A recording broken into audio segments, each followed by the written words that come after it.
Baik, kita akan memulai lagi membaca kitab Al-Ghayah wa Taqrib. Kemarin disebutkan oleh penulis kitab Fathul Qarib, Al-Ghayah wa Taqrib ini namanya dua kan. Nanti syarahnya pun namanya ada dua gitu. Nah, penulis di kitab yang dipegang ibu ini namanya kitab Al-Ghayah wa Taqrib. Kita lebih mengenal kitab Taqrib gitu. Atau kitab Abu Syuja' biasanya begitu. Taqrib Abu Syuja' karena pengarangnya adalah Abu Syuja' Ahmad bin Husain. Baik, kita mulai. Bismillah, dibaca ya, dan mohon diterjemahkan, ditulis ya. Karena dulu ada sahabat Nabi yang terlambat datang ke majelis Nabi. Jadi Nabi sedang bicara dengan sahabat yang lain. Kemudian ada sahabat yang terlambat datang. Dia menemui Nabi. Kata sahabat tersebut, "Ya Rasulullah, boleh enggak apa yang tadi disampaikan diulang kepada saya?" Terus kata Rasulullah, "Kamu bawa alat tulis enggak?" Kata sahabat, "Enggak," katanya. Kata Rasul, "Kebaikan itu ada di alat tulis sampai akhir zaman." Jadi kata Rasul, biasakan menulis. Karena kan daya tangkap kita melemah. Nu kuatnya daya tangkap kan. Nu daya tangkap barho teh bubar poho, bubar poho. Cara mengikatnya dengan tulisan. Dan syaratnya nanti tulisannya jangan terlalu kecil, nika menyulitkan kita membaca ulang. Jangan terlalu besar juga, nanti menghabiskan ruangan ini. Gitu ya, ruangan tempat ini. Sengaja penulis pencetak ini pakai jarak yang agak lega agar bisa ibu-ibu bisa menerjemahkan, bisa membaca ulang ya. Baik, kita baca dari muqaddimahnya. Bismillahirrahmanirrahim.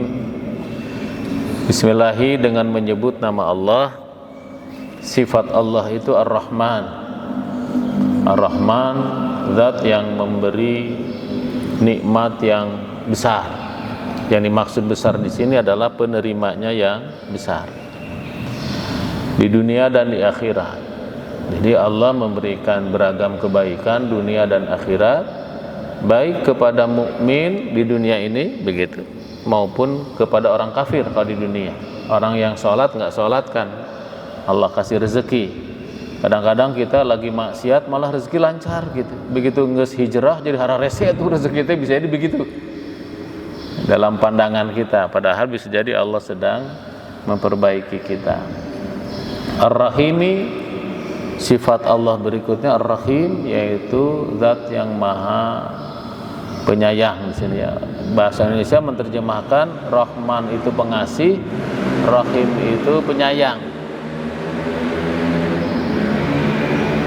Pengasih itu artinya dikasih, siapapun diberi sama Allah. Kalau penyayang hanya orang beriman. Makanya Ar-Rahim ini khusus bagi orang-orang mukmin kelak di akhirat. Kalau orang mukmin dapat kebaikan itu dengan rahmannya Allah, karena Rahman ini hanya di dunia, gitu ya. Sementara Rahim nanti khusus untuk orang-orang mukmin di akhirat. Kita memulai membaca kitab Taqrib ini ya dengan membaca basmalah. Alhamdulillah, segala puji bagi Allah. Kalimat segala itu dari mana? Itu dari alif lamnya, alhamdulillah. Makanya dalam bahasa Arab itu alif lam itu nanti banyak sekali fungsinya. Salah satunya adalah tadi untuk menghabiskan seluruh pujian, bahwa seluruh pujian ini lillahi adalah milik Allah. Habis. Nah, pujian itu kan ada 4. Pertama, pujian itu Allah kepada Allah. Dalam Quran ada redaksi yang menyebutkan Allah memuji Allah. Banyak ya. Innallaha ghafurur rahim. Itu kan firman Allah memuji Allah. Innallaha ala kulli syai'in qadir. Misalkan Allah berkuasa atas segala sesuatu. Itu firman Allah. Itu pujian Allah kepada Allah. Yang kedua, pujian itu dari Allah kepada makhluk. Dalam Quran itu banyak Allah memuji makhluknya, memuji para nabi gitu. Yang ketiga, pujian itu pujian makhluk kepada Allah. Kita memuji Allah, para nabi memuji Allah, kita memuji Allah gitu. Yang ketiga, yang keempat, pujian itu makhluk kepada makhluk. Kita saling memuji. Istri memuji suaminya, suami memuji istri, terus begitu. Kita sesama hamba Allah saling memuji. Nah, seluruh pujian itu lillah, seluruhnya milik Allah. Jangan sampai kita merasa ingin dipuji, kan penyakit merasa ingin dipuji itu. Dari di awal itu sudah disebutkan bahwa pujian itu seluruhnya milik Allah gitu. Jadi Al-Fatihah gitu ya gitu. Yang kedua gitu, Allah itu kan tahu apa yang sudah terjadi, yang sedang terjadi, yang akan terjadi, Allah tahu. Kalau kita cinta Allah walaupun tidak diungkapkan, Allah tahu kita cinta Allah. Kalau kita tidak suka sama Allah walaupun diungkapkan cinta, Allah tahu kita tidak suka. Allah yang maha tahu kita karena yang menciptakan kita, meminta kita untuk mengungkapkan cintanya itu, pujiannya itu. Nggak bisa begini, kan Allah tahu, kalaupun saya tidak baca alhamdulillah pasti Allah tahu saya memuji Allah misalkan. Nggak bisa begitu. Kalau ibu sholat misalkan tidak baca alhamdulillah, kan tidak sah sholatnya. Allah yang maha tahu saja meminta kita mengungkapkan pujiannya. Alhamdulillahirabbil alamin. Seringkali kan kita ketika susah mengungkapkan I love you ke istri, manya teu apal urang cinta. Jangan sampai begitu. Allah yang maha tahu saja meminta kita untuk mengungkapkan kalimat pujian itu gitu. Jangan ayat kalimat seharusnya engkau tahu. Jangan sampai begitu. Karena Allah pun meminta kita mengungkapkan rasa suka itu. Pujian itu diminta diungkapkan. Begitu tidak diungkapkan, maka sholatnya tidak sah. Tidak baca alhamdulillah, sholatnya tidak sah. Kemudian Rabbil Alamin, ini sifat Allah berikutnya. Allah itu Rabbil Alamin. Rabb itu setidaknya tiga makna Rabb itu, yaitu Al-Khaliq, yaitu yang menciptakan, Al-Mudabbir, yaitu yang mengurus, Al-Muhlik, dan yang menghancurkan alam. Jadi yang menciptakan alam itu Allah, yang mengurus alam itu Allah, dan yang menghancurkan alam itu Allah. Alam itu adalah sesuatu selain Allah. Apapun itu penciptanya Allah, pemeliharanya Allah, penghancurnya juga adalah Allah. Jadi kita ini diciptakan Allah, diurus oleh Allah, nanti dimatikan, dihancurkan juga oleh Allah. Tidak ada orang yang bisa menciptakan dirinya, tidak ada orang yang bisa mengurus dirinya, tidak ada orang yang bisa menghancurkan dirinya, tidak ada. Jadi yang menciptakan itu Allah, yang mengurus Allah, yang membinasakan adalah Allah. Karena itu jangan sok-sokan kita bisa mengurus diri sendiri. Apalagi kita suka ya perasaan bisa ngurus orang lain. Padahal Allah sebutkan yang ngurus semesta ini adalah Allah Subhanahu wa taala, begitu. Makanya dulu ada sahabat Nabi yang datang ke Nabi curhat kegelisahannya. Hirup teh asane teh semplek nincak, semplak kitu salah, kieu salah. Datang ke Nabi. Terus ke Nabi diajarkan doa yang populer itu. Apa doanya? Kata Nabi, baca doa ini. Pertama, Allahumma rahmataka arju. Allahumma ya Allah. Ini doa kalau ibu seueur gelisah. Kecuali kalau enggak jangan dibaca ya. Karena ini doanya sahabat, doanya Nabi. Allahumma rahmataka arju. Ya Allah, rahmataka hanya rahmatmu, arju yang saya harapkan. Nabi itu mengingatkan sahabat, biasanya pemicu gelisah itu kalau kita punya harapan bukan kepada Allah. Berharap karena sawah pasti gelisah, berharap karena toko pasti gelisah, berharap kasalaki pasti gelisah, berharap pada makhluk itu pasti gelisah.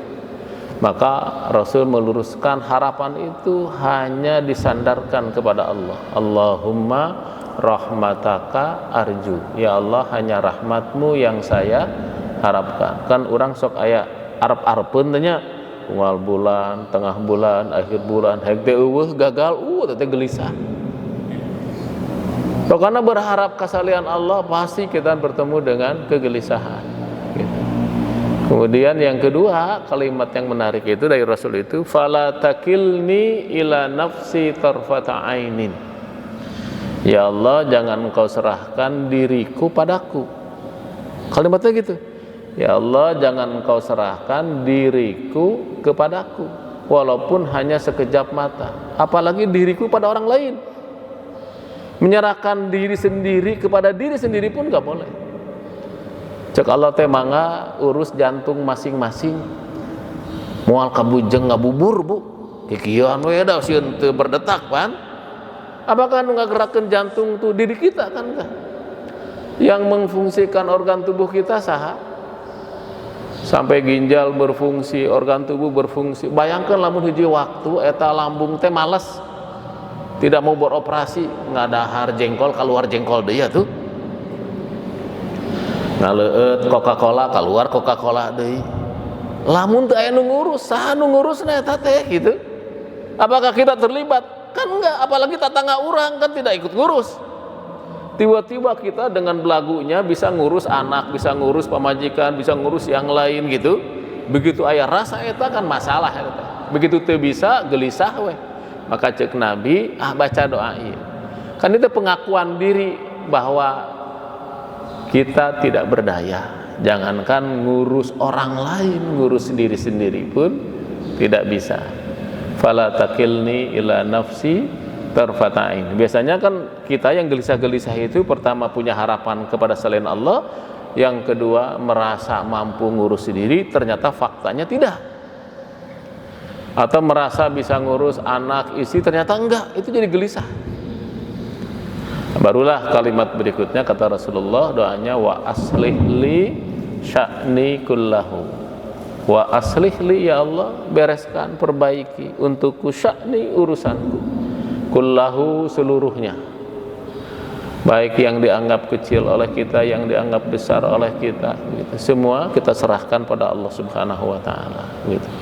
Wa aslih li sya'ni kullahu la ilaha illa anta, karena tidak ada ilah teu aya nu bisa ngurus kecuali engkau ya Allah.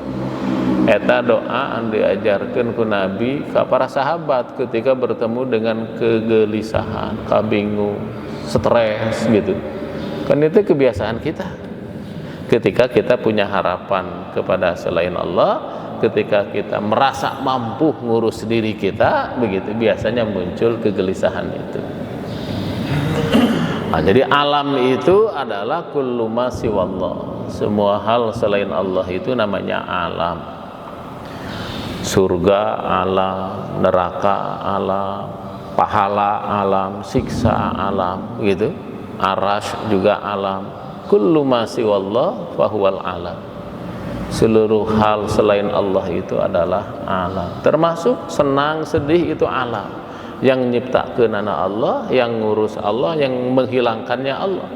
Makanya kalau kita ingin bahagia, mintanya ke Allah. Kalau ingin hilang kegelisahan juga mintanya ke Allah, karena yang menciptakannya Allah. Wa sallallahu ala sayyidina Muhammadin wa sallah. Dan semoga, ini jumlah doa iya disebutnya, doa wasallah gitu. Dan semoga memberi rahmat siapa Allahu Allah ala sayyidina. Jadi bukan bersolawat, semoga Allah bersolawat, bukan ya. Maksudnya salawat dari Allah buat Nabi artinya memberi rahmat. Semoga Allah wasallah, dan semoga memberi rahmat siapa Allahu Allah ala sayyidina, kepada pemimpin kita. Sayyid itu pemimpin gitu. Atasan, bos juga bisa sayyid itu ya. Ala sayyidina, kepada pemimpin kita Muhammadin. Nah, ini disebutnya badal. Siapa pemimpin kita itu? Yaitu Nabi Muhammad. An-Nabiyyi, Nabi Muhammad yang menjadi nabi itu ya. Kan sekarang banyak Nabi Muhammad, banyak nama Muhammad.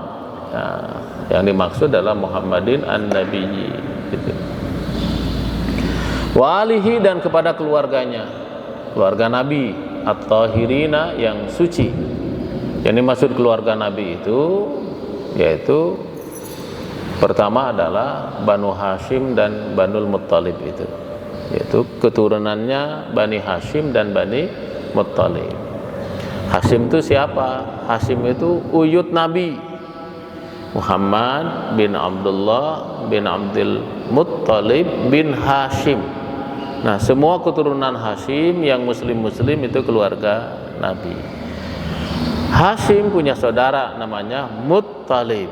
Nah, keturunan Muttalib yang muslim-muslim pun disebut keluarga Nabi gitu. Biasanya persepsi kita keluarga Nabi itu hanya putra-putri Nabi ke bawah. Padahal dari atas, yang maksud dari Bani Hashim dan Banil Muttalib. At-tahirina, ini yang suci-suci. Jadi keluarga Bani Hashim, Bani Muttalib kan tidak seluruhnya muslim gitu.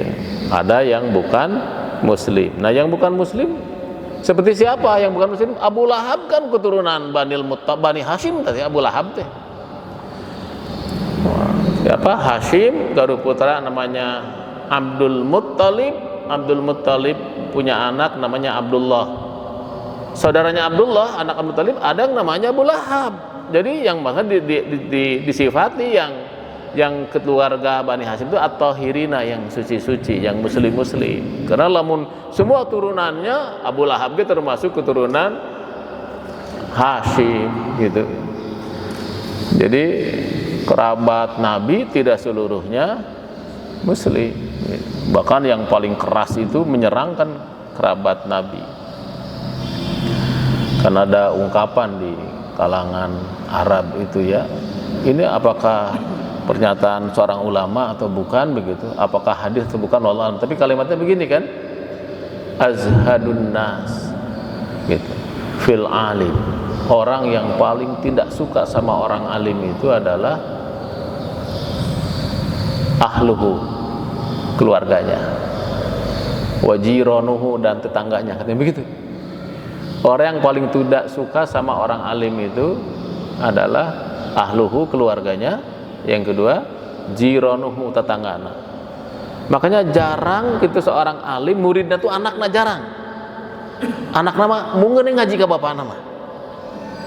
Termasuk istrinya jarang tuh. Kebayang nggak tuh, lamun aya seorang alim nikah 20 tahun, harusnya istri jadi ulama dia udah 20 tahun mas antren atuh sapopoe. Kan tuh. Ahluhu, keluargana. Yang kedua adalah jironuhu, tetangganya.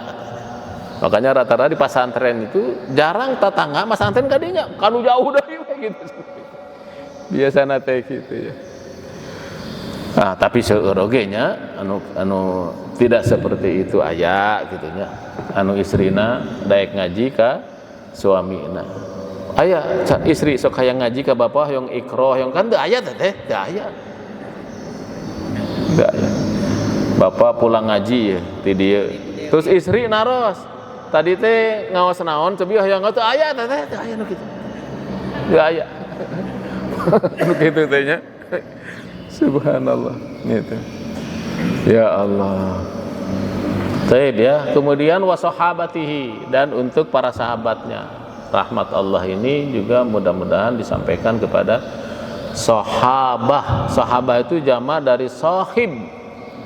Jadi jamaknya sahabatun. Wasahabatihi, dan semoga dilimpahkan rahmat Allah itu kepada para sahabat Nabi. Siapa sahabat Nabi itu?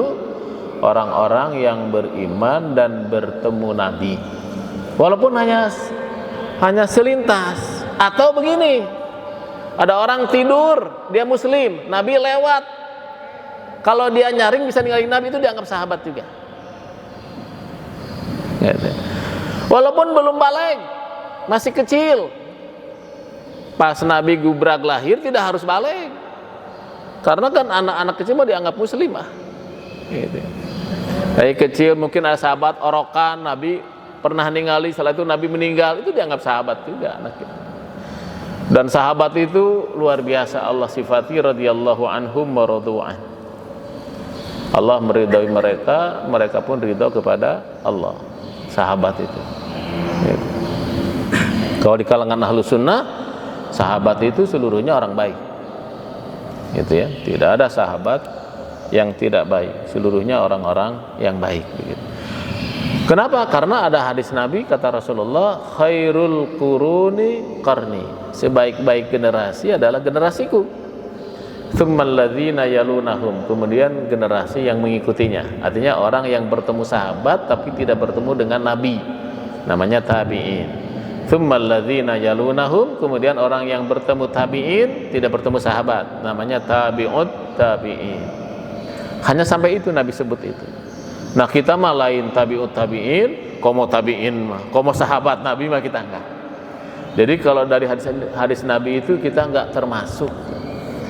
Makanya sehebat apapun tabi'in tidak bisa melewati sahabat.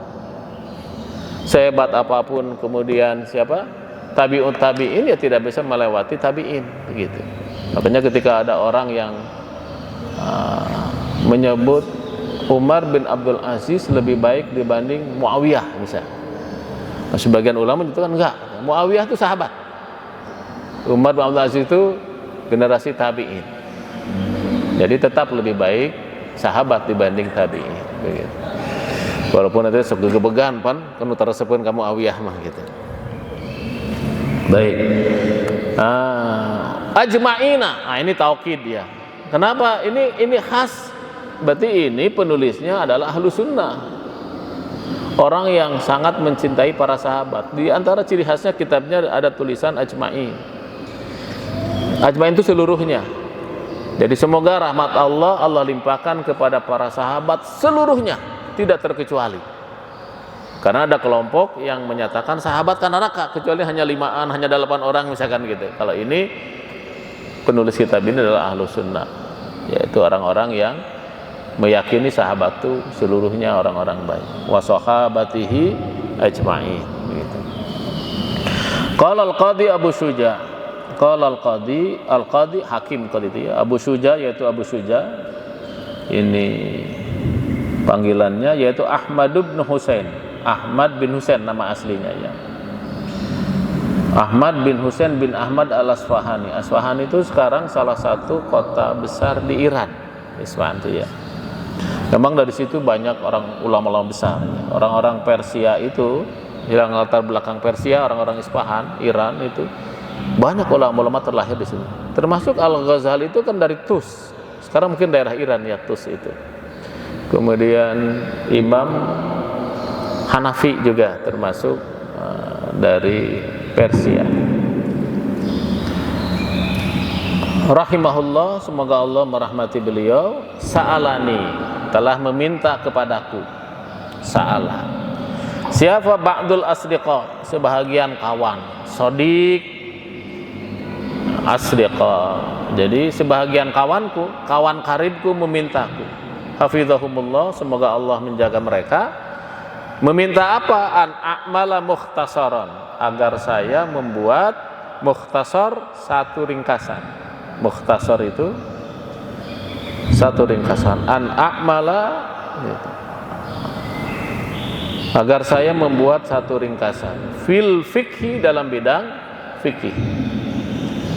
Jadi ini kitab berarti ringkasan masalah fikih ala madhabil Imam Syafi'i, berdasarkan madhab Imam Syafi'i. Jadi kitab ini merujuk kepada pendapat Imam Syafi'i. Rahmatullah, semoga rahmat Allah alaihi, kepada beliau, kepada Imam Syafi'i. Waridwanuhu, begitupun keridhaan Allah. Fi ghayatil ikhtisar, dalam ringkasan yang sangat ringkas, maksudnya gitu. Ghayatil ikhtisar maksudnya sangat ringkas. Ghayah itu bisa puncak mananya, ujung, ikhtisar ringkasan, ujung ringkasan banget ringkasnya. Ya kitab itu bayangkan membahas berbagai kehidupan kita, tapi sangat tipis begini kitabnya. Gitu. Ini mulai bab bersuci, bab ngurus diri, keluarga, menikah, wah macam-macam, termasuk masalah peradilan, semua di dalam kitab tipis ini. Semuanya ada. Ibu mau menikah lagi, menikahkan, semua dibahas juga di sini. Di kitab ini. Jadi kitab tipis tapi mencakup berbagai hal. gitu. Warisan juga ada, gitu. Kemudian cara bagi waris segala macam ada, cara bagi zakat semua ada. Semua fikih yang 4 itu di sini ada semuanya. Fikih bidang pertama, fikih masalah ibadah. Di sini ada bersuci, sholat, puasa, zakat, haji segala macam, itu bab ibadah. Ada fikih bidang muamalah, jual beli, gadai segala macam juga ada. Yang ketiga fikih munakahah, fikih itu. Yang ketiga masalah munakahah, hubungan suami istri, hubungan menantu dengan mertua, hubungan segala macam di sana. Termasuk dalamnya ada warisan, ada wasiat juga ada dibahas.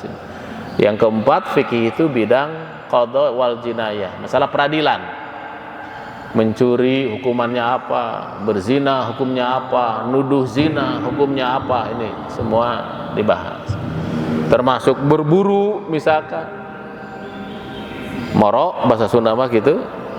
Bapak gaduh anjing, jang moro. Berhasil nangkap kijang misalkan. Nah, kijang itu digigit paeh, ternyata digigit ku anjing. Halal teu anjing eta si menjangannya itu, kijangnya itu dibahas gitu ya. Baik.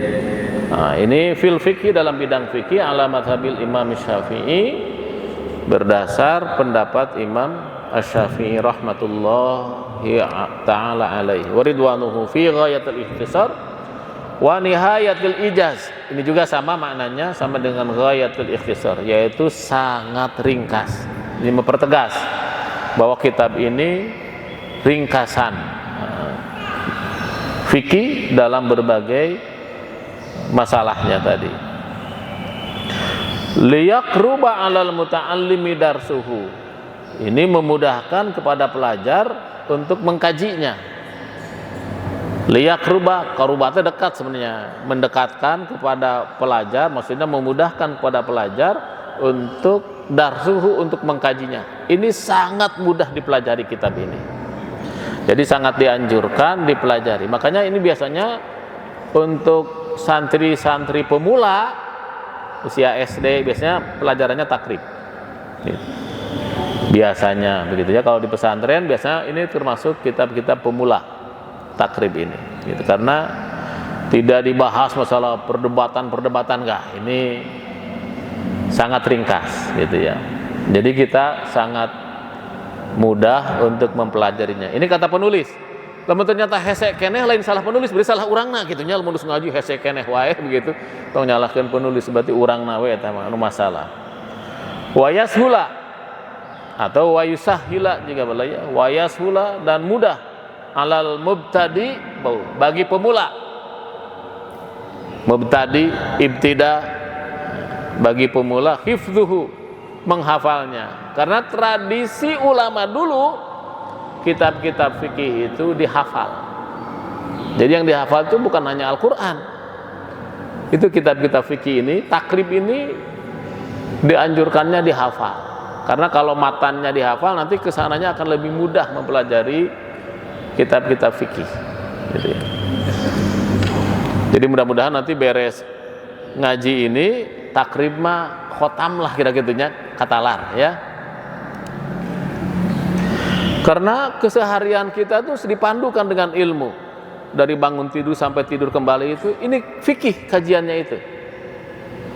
KWC, kumaha wudu, kumaha mandi, kumaha miceun najis teh kumaha. Najis teh naon wae, mana yang dimaafkan, mana yang tidak dimaafkan begitu. Mana air mustakmal, mana air berubah, itu nanti dibahas. Karena lamun teu apal bisa jadi ternyata baju yang kita pakai untuk sholat itu ternyata najis misalkan, karena kita salah dalam cara menghilangkan najis misalkan begitu ya.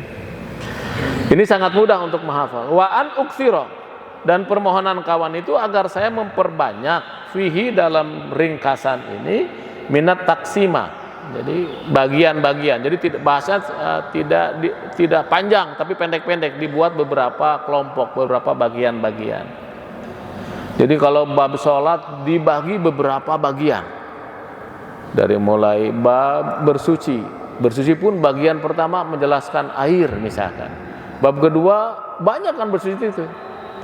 nanti diringkas, dibuat bagian-bagian wahasril khisal tuh, dan dibatasi berbagai halnya, berbagai perkara dibatasi, tidak terlalu panjang pembahasannya gitu. Permohonan kawan saya itu katanya, fa'ajabtuhu, dan saya pun menyanggupinya, menjawabnya, ila dzalika, akan permohonan tadi, taliban, seraya memohon berharap lisawab, berharapnya pahala. Beliau tidak minta royalti dari kitab ini, hanya berharap pahala saja.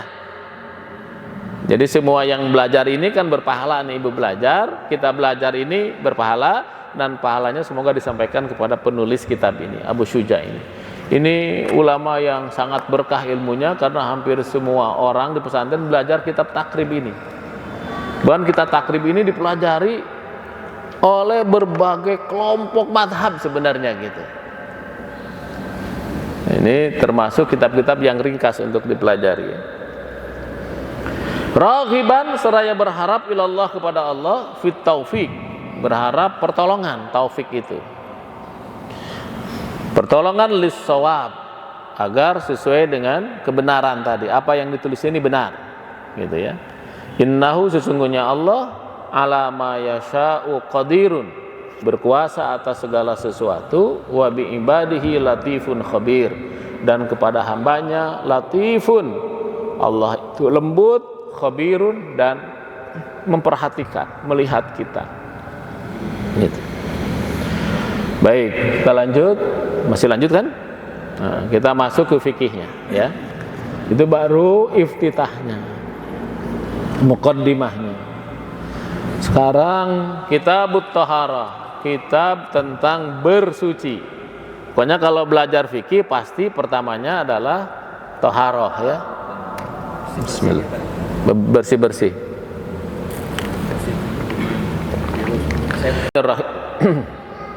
Al-miyahu, adapun air, ini jamak dari ma'un, jamaknya miyah. Ini kita suka ayat dulu ayat moya, moya, miyah, air ya. Allati yajuzu, yang boleh biha dengannya, dengan lati, dengan air tersebut, apa at-tathhiru, bersuci. Atau al-miyahu, adapun air, allati yajuzu biha at-tathhir, yang boleh dipakai untuk bersuci. Sab'u miyahin adalah 7 jenis air. Ada 7 jenis air yang boleh dipakai untuk bersuci. Pertama, ma'us sama, air hujan, air langit, air hujan maksudnya. Jadi cair hujan itu boleh dipakai bersuci. Bersuci itu menghilangkan hadas dan menghilangkan najis, namanya bersuci itu. Air hujan itu boleh menghilangkan hadas. Ibu wudu dengan air hujan, boleh. Ibu mandi besar, beres jima keluar hujanan, siga hujan padahal keur adus teh bisa tuh. Apal kabasehan sah gitu ya. Jadi air hujan begitu. Atau ditampung dulu kemudian baru dipakai begitu. Jadi mun ninggalin hujanan tong goreng sangka bisa di keur adus teh. Keur mandinya. Yang kedua, wa ma'ul bahri, air laut. Jadi cair laut itu suci, boleh dipakai menghilangkan hadas, menghilangkan najis. Jima sisi jalan langsung ke laut, nah itu suci gitu ya. Wa ma'un nahri, air wahangan, air sungai gitu ya. Ini juga boleh dipakai bersuci. Wa ma'ul bi'ri, air sumur, bunga gali kemudian keluar air. Wa ma'ul aini, bukan air mata, air mata air. Bahasa Sunda cai nyusu, cai nyusunya. Wa ma'ul salji, air salju, air es. Ibu datang ke negara yang ada saljunya, itu boleh. Saljunya dikumpulkan, dicairkan, kemudian dipakai wudu, pakai menghilangkan najis, boleh. Jadi salji itu ya salju. Kemudian wa ma'il baradi, dan air embun. Pagi-pagi di ladang daunan seueur cai itu air embun kumpulkeun kengeng sabalong, misalkan boleh. Atau dikumpulkeun kengeng sakumaha, boleh dipakai menghilangkan najis dan bisa menghilangkan hadas. Air embun. Tsummal miyah, kemudian air-air yang 7 tadi ala arba'ati aqsamin, terbagi menjadi 4 bagian. Jadi air laut kabagi 4, air hujan kabagi 4, air sumur kabagi 4. Pertama tahirun mutahhirun, suci mensucikan. Nah, yang bisa dipakai menghilangkan hadas najis itu adalah tahirun mutahhirun, air suci dan mensucikan. Ghairu makruhin, yang tidak dimakruhkan digunakannya, ya, yang tidak dimakruhkan. Makruh sudah menjadi bahasa kita, ya, gitu.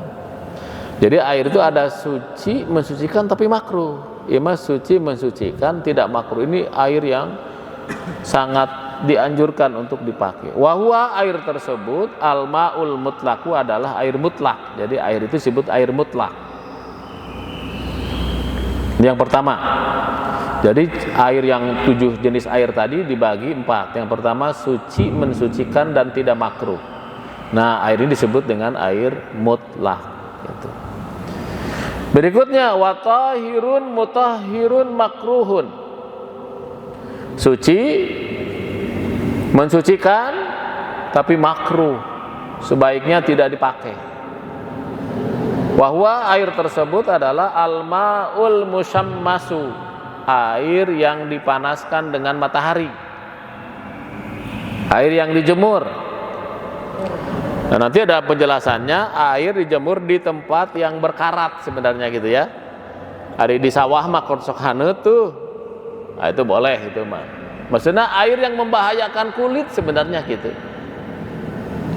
Air yang suci mensucikan tetapi membahayakan kulit, sebaiknya tidak digunakan, gitu. Contohkan di sini adalah al-ma'ul musyammas, air yang dipanaskan dengan matahari, dijemur tapi di tempat yang berkarat. Berarti kalau tempatnya tidak berkarat, nah nanti ini dijelaskan, kalau dalam syarahnya dijelaskan, yaitu air yang kalau dipakai membahayakan kulit, gitu, sebaiknya tidak digunakan. Lamun dianggo jadi budug misalkan, hindari, gitu ya. Dianggo jadi maralenung udah panas teuing atuh, juga sebaiknya tidak. Bagaimana dengan air yang tidak membahayakan, haneut digodog heula teu naon, itu tidak berbahaya. Pakai water heater misalkan, pakai apa, enggak ada masalah itu. Intinya air yang membahayakan kulit yang sebaiknya tidak dipakai. Itu yang kedua. Berikutnya watahirun, suci, ghairu mutahhirin, yang tidak mensucikan, suci tapi tidak mensucikan. Wahwa, air yang suci tidak mensucikan itu al-ma'ul musta'malu, adalah air musta'mal, air yang bekas dipakai menghilangkan hadas dan menghilangkan najis, sebenarnya namanya air musta'mal, ya. Air yang bekas, air yang bekasnya, ya, beres wudu, yang bekas menghilangkan hadasnya. Biasanya menghilangkan hadas itu basuhan pertama. Basuh pertama, nah basuhan pertama itu namanya air musta'mal. Kalau basuhan pertama sudah lengkap, basuhan kedua itu bukan musta'mal, karena tidak menghilangkan hadas, kan sudah selesai hadasnya dengan basuhan yang pertama, gitu. Air musta'mal itu yang pertama. Air yang suci tidak mensucikan itu adalah air musta'mal. Wal mutaghayyir, dan air yang berubah. Jadi air suci tapi tidak mensucikan, tidak boleh dipakai menghilangkan hadas dan najis. Pertama, air bekas wudu, air bekas mandi besar, atau air bekas menghilangkan najis, begitu ya. Dan air yang berubah rasa, warna dan baunya, bima khalatahu, bima dengan sesuatu, khalatahu yang mencampurinya. Jadi makanya air berubah itu nanti air berubah dengan benda yang mukhalid namanya. Mukhalid itu benda yang tidak bisa diurai sebenarnya. Seperti apa? Teh manis. Tehnya suci enggak? Suci. Pakai gula, suci enggak gulanya? Suci gulanya. Kocekeun. Airnya suci enggak teh manis itu? Suci, makanya boleh diminum. Tapi nggak bisa dipakai wudhu. Kenapa? Karena sudah berubah rasa, warna, baunya. Nyiprat karena baju, tong disese dah eta mah tidak najis, eta mah suci. Yang tidak boleh itu dipakai buat wudhu, buat cebok, teh manis, teu meunang eta. Suci nama tetapi tidak mensucikan. Air yang berubah, tapi dari berubah dengan benda yang mukhalid itu yang tidak bisa diurai. Kalau dibiarkan tidak hilang. Sekarang bagaimana kalau air itu keruh oleh letak? Apa letak bahasa Sunan? Lumpur. Di sawah kan coklat tuh. Kalau dibiarkan namper moal tah. Nah, begitu nampar berarti etama namanya mujawir. Jadi berubah dengan benda yang bisa terurai, bisa lepas kalau dibiarkan. Maka kalau berubah dengan benda yang bisa hilang perubahannya itu dengan sendirinya, maka itu boleh dipakai bersuci. Jadi misalkan ibu di sawah coklat pan wudu, boleh eta mah. Kenapa? Karena itu mah berubahna dengan benda yang bisa diurai. Disebutnya mujawir. Bisa terpisah. Natangga cenah gitu bisa lepas sendiri gitu.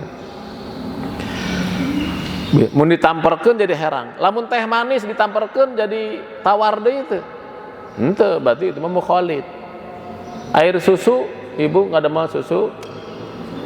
Nah, itu mukhalid atau mujawir.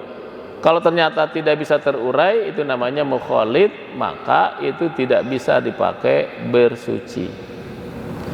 Kalau nanti di kolam renang teh kaporit, mukhalid mujawir itu.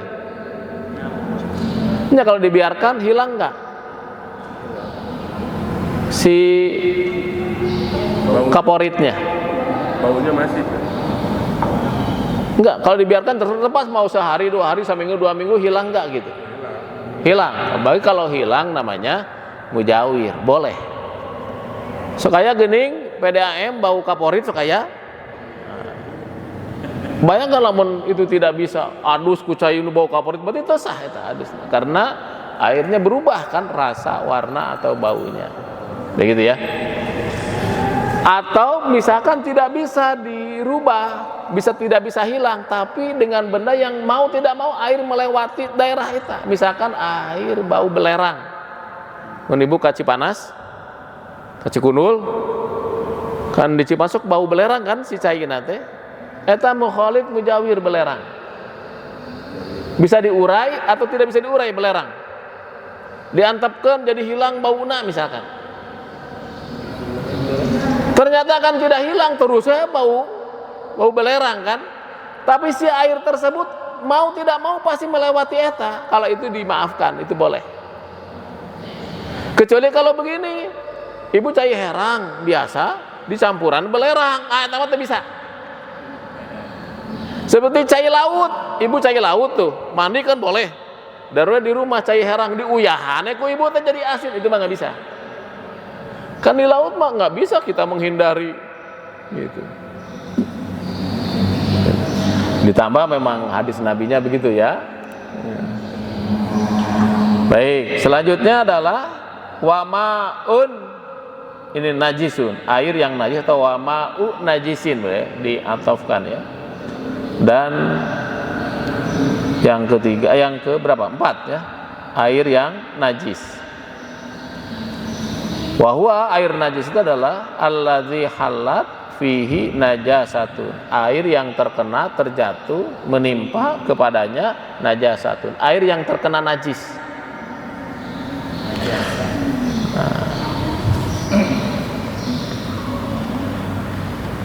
Jadi air yang di dalamnya ada najisnya itu namanya air najis atau air mutanajis.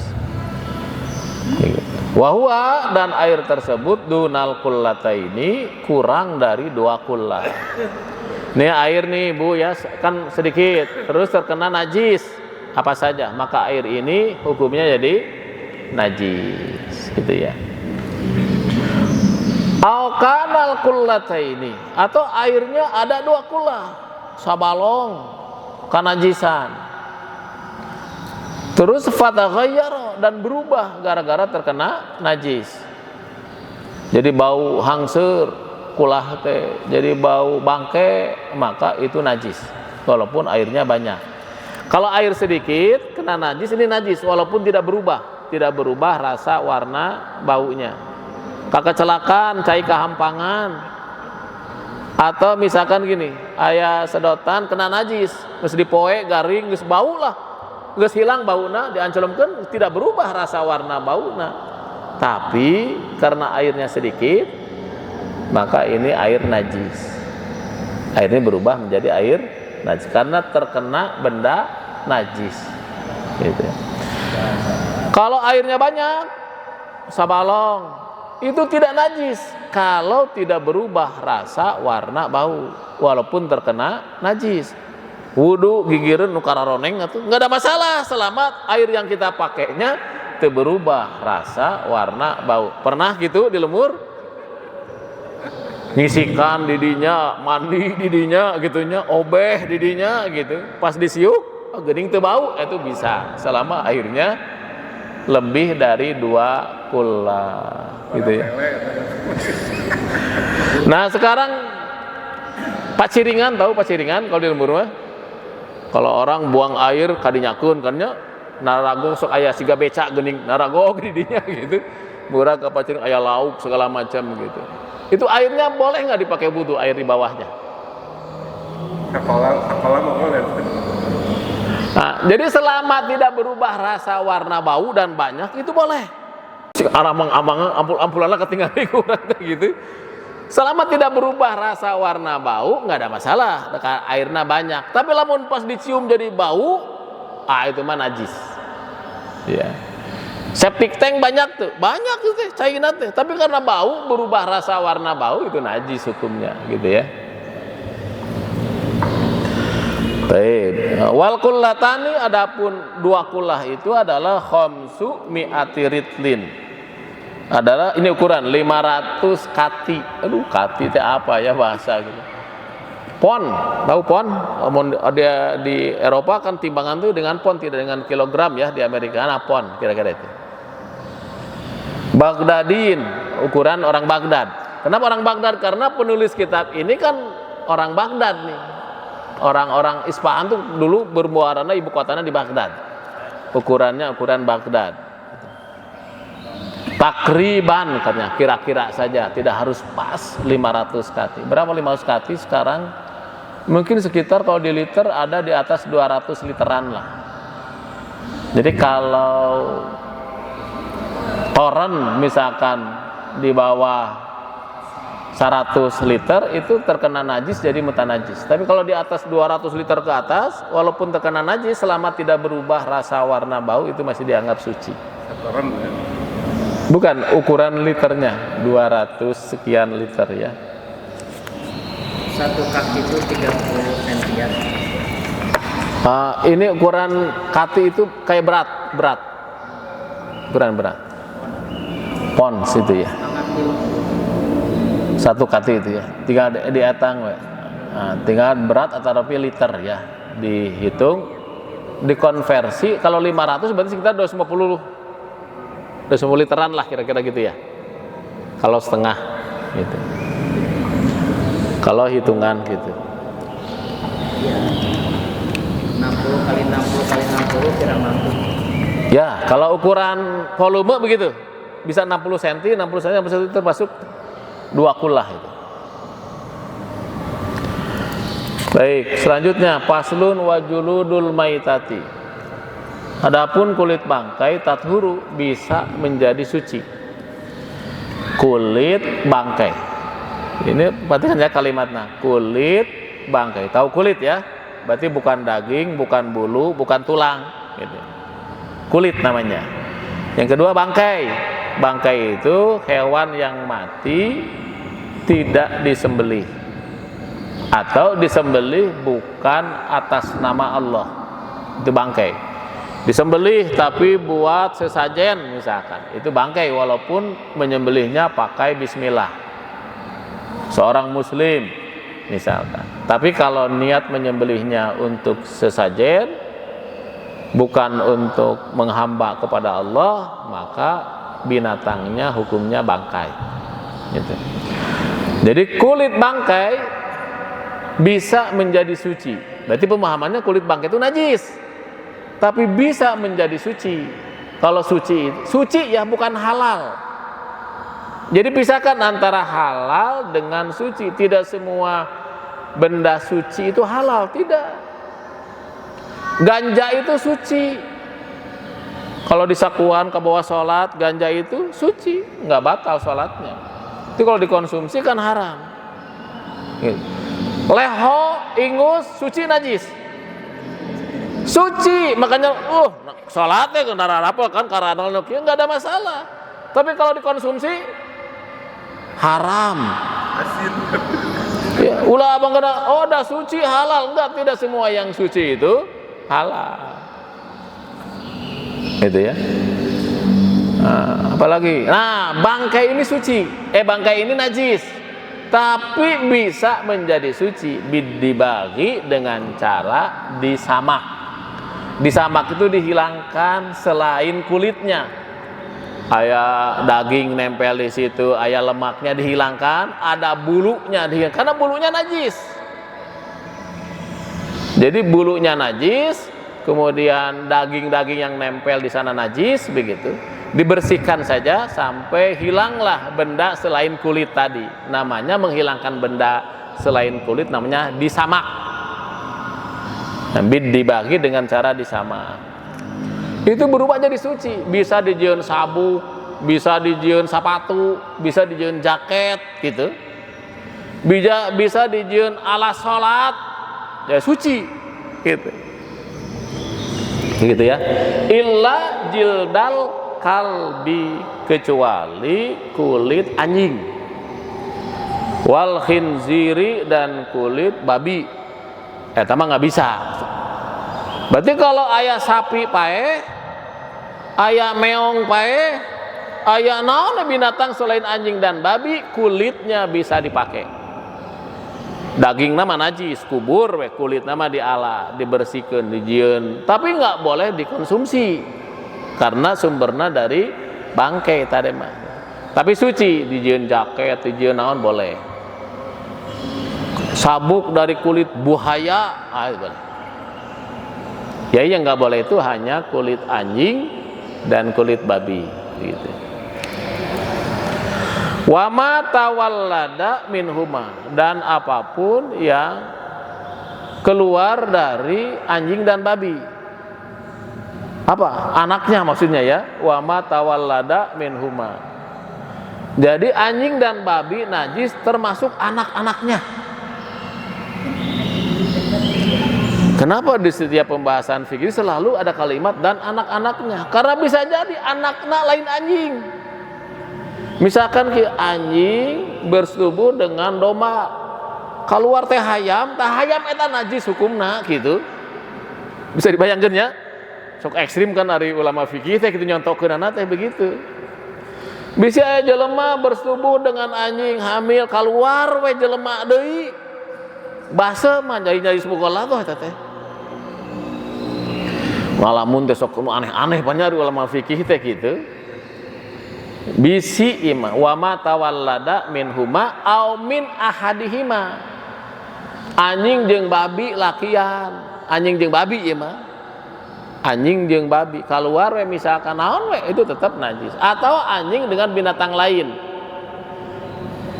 Ibuna domba ngan ramana anjing misalkan gitu. Keluar anakna sapi, tah sapi eta hukumna najis mughalladhah gitu. Nggak boleh, kulitnya nggak boleh di sama. Serigala berubah? Sama, itu selain, bukan begini, selain anjing atau apa? Serigala termasuk anjing bukan? Anjing spesies anjing. Spesies ya, kalau termasuk anjing berarti nggak boleh ya. Soalnya yang berbulu domba.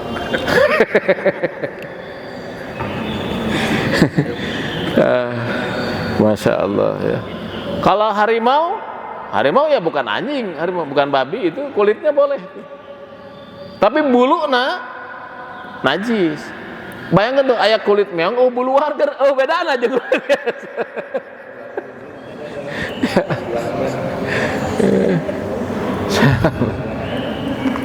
Nah, makanya lanjut ya.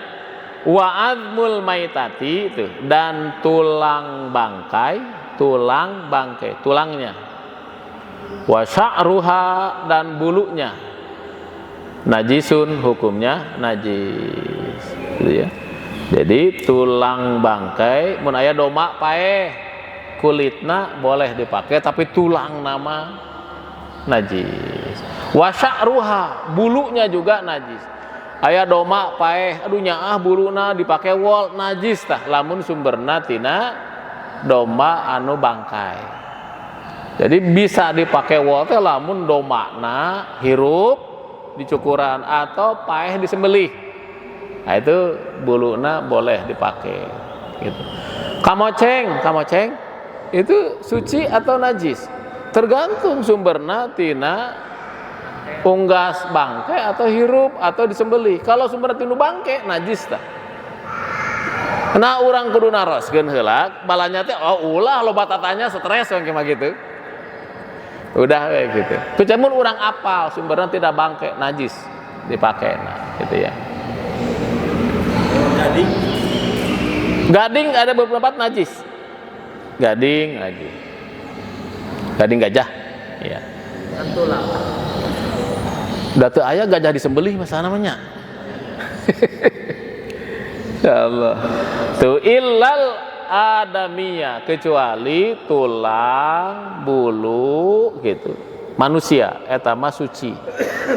Aya manusia maot rambutna nempelin di baju urang ka bawah salat nggak ada masalah, da eta mah jelema. Tapi lamun bangke selain manusia tadi najis. Walamun kurban buluna nempel mah disembelih eta mah suci, eta mah karena disembelih ketika aya buluna nempel di kita. Selanjutnya paslun wallahu a'lam bissawab. Jazakallahu khairan. Assalamualaikum warahmatullahi wabarakatuh.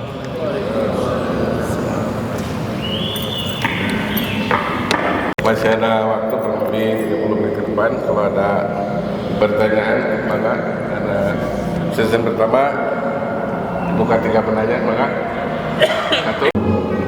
Waalaikumsalam warahmatullahi wabarakatuh.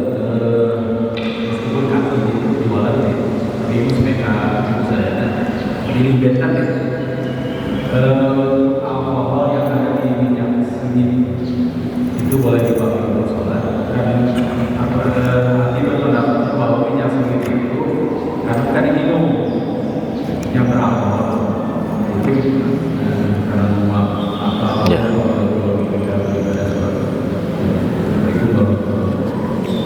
Ada yang lain?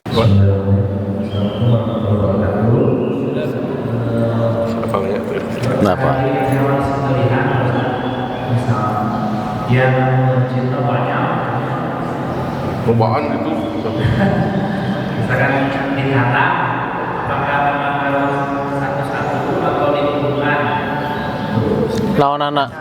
Oh iya. Ya. Khawatir. Terus bagaimana ya di pencetak mesin? Terima kasih. Salam. Kalian jawab. Teman-teman, langsung aja bertanya. Pertama itu terkait kalau kita mau sholat saja terus ada nyamuk gigit, bukan ada satu aja. Itu nanti satu gimana? Kemudian tidak masalah. Kedua, saya baca di komersial. Saat ada air campur tanah, ada sebagai pengganti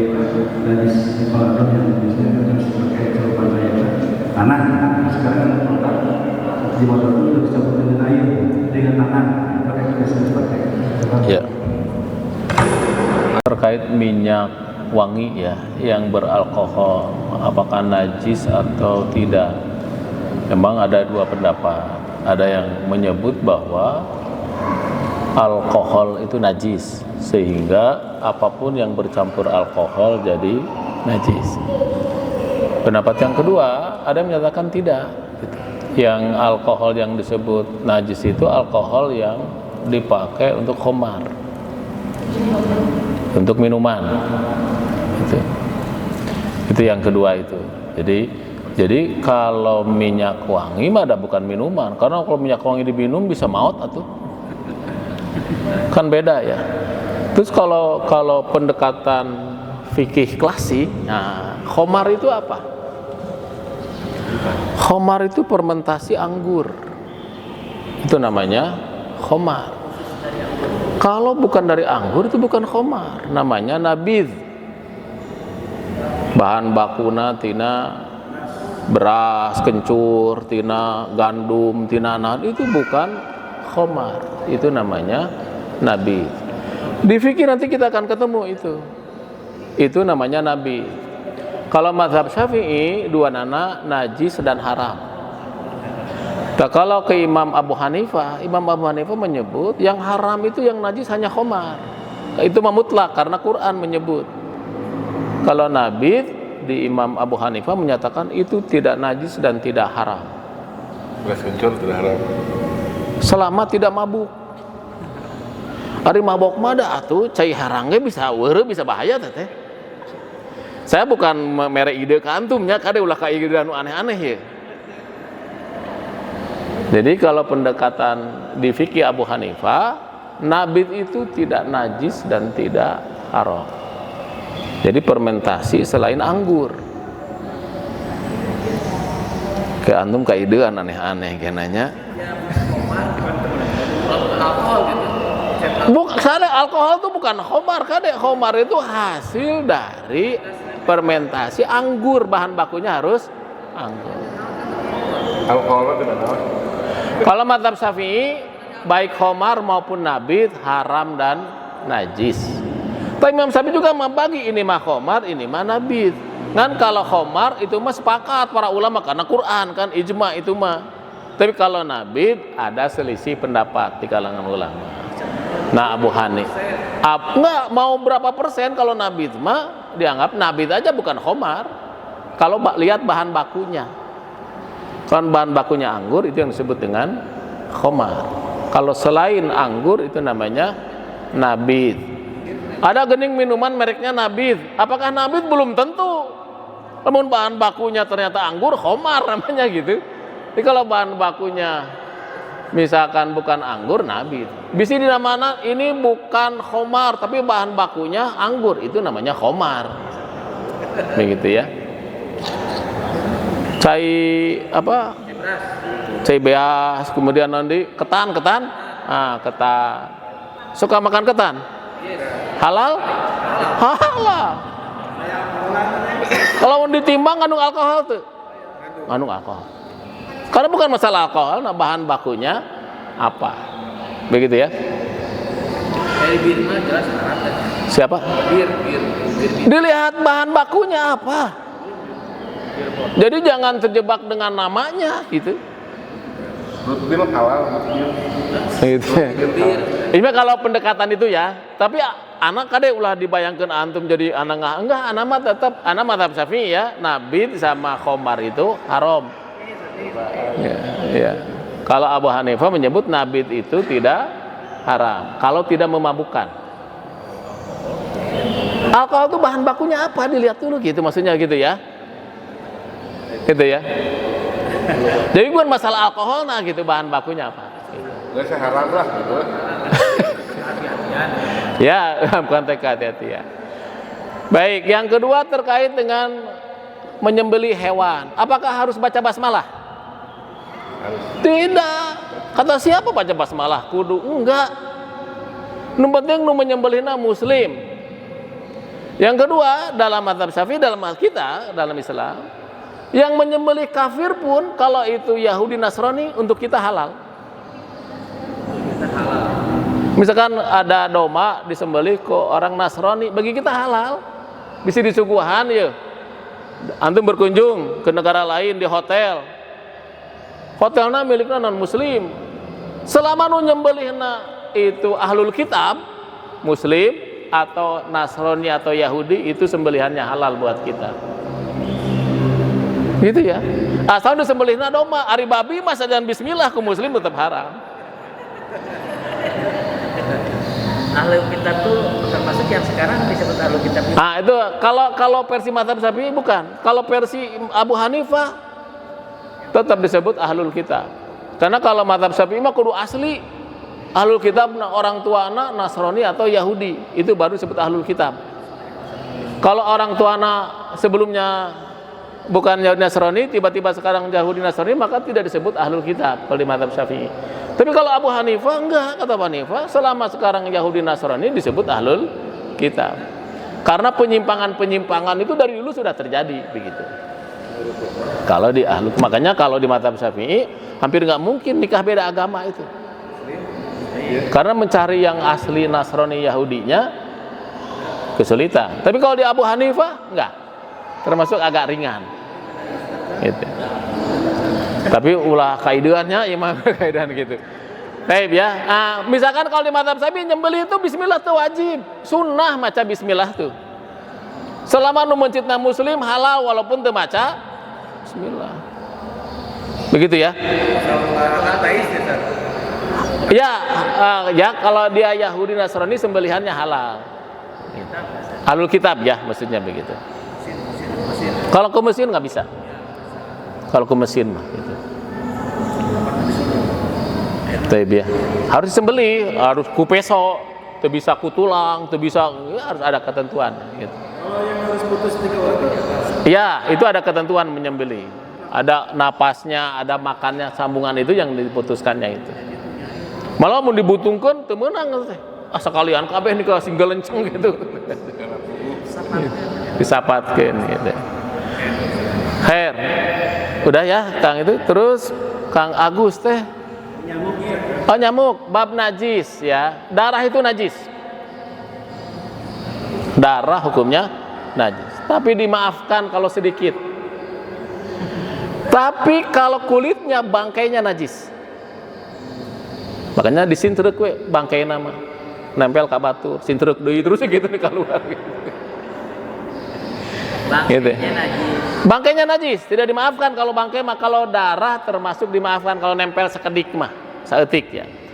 Ada bekas luka, ada nanah bekas luka, borok misalkan gitu, termasuk yang dimaafkan. Padahal aslina darah, nanah itu hukumnya najis, tapi ada najis yang dimaafkan. Tapi kalau kotoran, najis yang tidak dimaafkan. Teri misalkan, ibu meli teri menang ngagoreng di sakuan we darek botram dia poho kasakuan kabawa salat, itu najis, tidak sah. Karena semua kotoran hukumnya najis, tapi halal dikonsumsi. Tidak dimaafkan kalau dibawa salat, tapi kalau dikonsumsi boleh.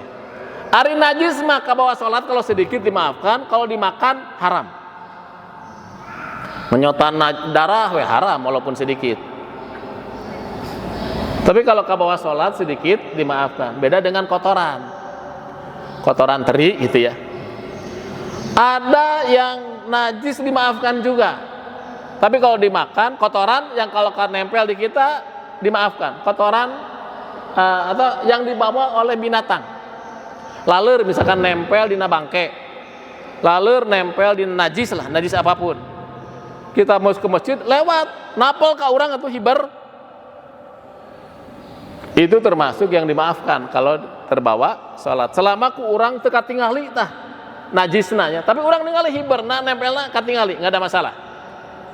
Tapi kalau dimakan haram, tewakan alur teh hiji-hiji teh haram gitu ya. Jadi aya kotoran yang dimaafkan dikonsumsi, tadi teri segala macam termasuk yang dimaafkan. Burineut kan teu aya ngalah burineut dipiceunan hiji-hiji teu aya jeung kotoranana we dihajar. Gitu. Dikonsumsi halal, tapi kalau terbawa sholat haram. Makanya tarasi itu bisa najis. nempel di dia terek salat, najis tuh. Tapi halal dikonsumsi. Karena kan tarasi teh jarang tina teri anu dibersihan heula hiji-hiji gitu tara aja. Udang gitu. Makanya kalau tarasi nempel dina baju kita itu bisa najis. Gitu. Yang binatang laut itu juga tarasi teh binatang. Ya, itu halal itu dagingnya ya. Ari kotoran mah tetap dagingnya halal. Tapi kalau kotoran nama tetap najis. Bersihkan darah yang darah itu harus mati atau bersihkan Yang tadi Ustaz boleh disintrek, Ya sintrek we. darahnya kan tetap ada. Ya, sedikit mah dimaafkan. kalau misalnya kita korbannya teknik gugur ya pas mau sholat dulu harus mandi dulu atau kena bagian Kena kunci darah. misalnya gitu kena darah kan Ya. bisa langsung sholat atau Bisa kalau darah sedikit dimaafkan. Jadi darah sedikit dimaafkan kalau terbawa di pakaian atau di badannya. Tapi kalau terkena air najis itu.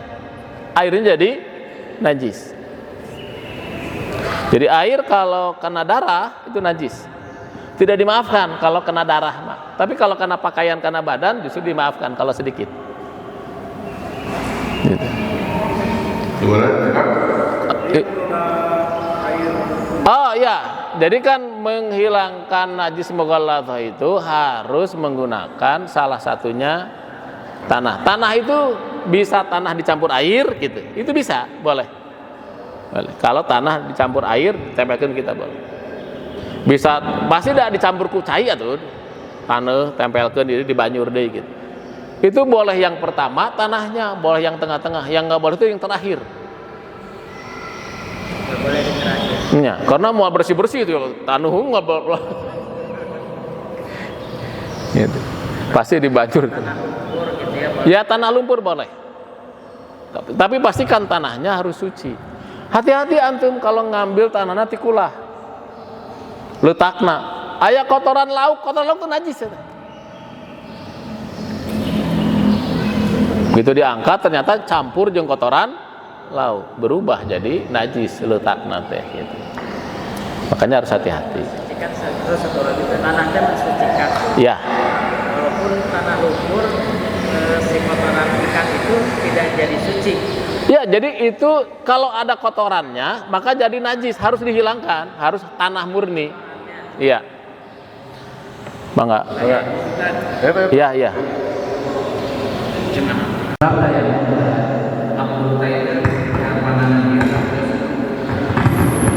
Jadi kalau mazhab Syafi'i, tayamum itu harus sampai sikunya. Tidak sampai pergelangan, harus sampai siku.